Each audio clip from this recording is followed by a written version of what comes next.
శివుడు తన మెడలో పామును ధరించడానికి అనేక కారణాలు, ఆధ్యాత్మిక ప్రాముఖ్యతలు ఉన్నాయి. దీని వెనుక ఉన్న ముఖ్యమైన కథ, అలాగే దాని ప్రతీకాత్మక అర్థాలు కింద ఇవ్వబడ్డాయి. 1.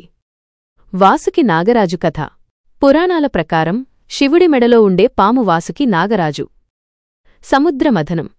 దేవతలు మరియు రాక్షసులు అమృతం కోసం సముద్రాన్ని మథించినప్పుడు సమయంలో మందర పర్వతాన్ని కవ్వంగా, వాసుకిని తాడుగా ఉపయోగించారు. ఈ మథనం వల్ల వాసుకికి తీవ్రమైన బాధ కలిగింది. ఆ బాధకు వాసుకి చేసిన భక్తికి మెచ్చిన శివుడు అతన్ని నాగలోకానికి రాజుగా చేసి తన మెడలో ఆభరణంగా ధరించే వరమిచ్చాడు. అప్పటినుండి వాసుకి శివుడి మెడలో నివసిస్తున్నాడు. 2.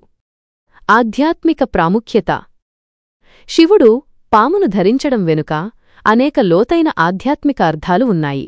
కాలానికి ప్రతీక. శివుడి మెడలో చుట్టుకున్న పాము ముఖ్యంగా 3 చుట్టలు భూత, వర్తమాన, భవిష్యత్ కాలాలను సూచిస్తుంది. కాలం శివుడి ఆధీనంలో ఉందని, ఆయన కాలాన్ని కూడా అధిగమించినవాడు అని ఇది తెలియచేస్తుంది. శక్తికి, నియంత్రణకు చిహ్నం. పాములు అత్యంత శక్తివంతమైనవి, ప్రమాదకరమైనవి. అలాంటి పామును శివుడు తన మెడలో ఆభరణంగా ధరించడమంటే ఆయన ఈ ప్రమాదకరమైన శక్తులన్నింటినీ నియంత్రించగలడని సూచిస్తుంది. పాము తమోగుణ ధోరణులకు ప్రతీక అని కూడా అంటారు. శివుడు దానిని ధరించడం వల్ల ఆ తమోగుణ ధోరణులు ఆయన ఆధీనంలో ఉన్నాయని చూపిస్తుంది. నిరంతర జాగరూకత.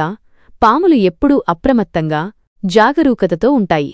శివుడు పామును ధరించడం ద్వారా తన భక్తులు కూడా ఎల్లప్పుడూ జాగరూకతతో, అప్రమత్తంగా ఉండాలని సందేశమిస్తున్నాడు. యోగశక్తి. కుండలిని శక్తి. కుండలిని శక్తి సర్పాకృతిని పోలి ఉంటుందని నమ్ముతారు.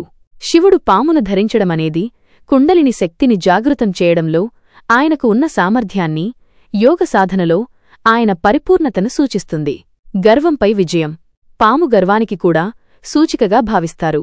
శివుడు దాన్ని ధరించడం అంటే గర్వాన్ని, అహంకారాన్ని జయించగలడనే సందేశాన్ని ఇస్తుంది. సంక్షిప్తంగా, శివుడు తన మెడలో పామును ధరించడం అనేది ఆయన శక్తి, కాలంపై ఆధిపత్యం, జాగరూకత మరియు ఆధ్యాత్మిక ఉన్నత స్థితికి ప్రతీక. అందుకే శివుడిని నాగభూషణుడు, నాగములను ఆభరణంగా ధరించినవాడు అని కూడా పిలుస్తారు.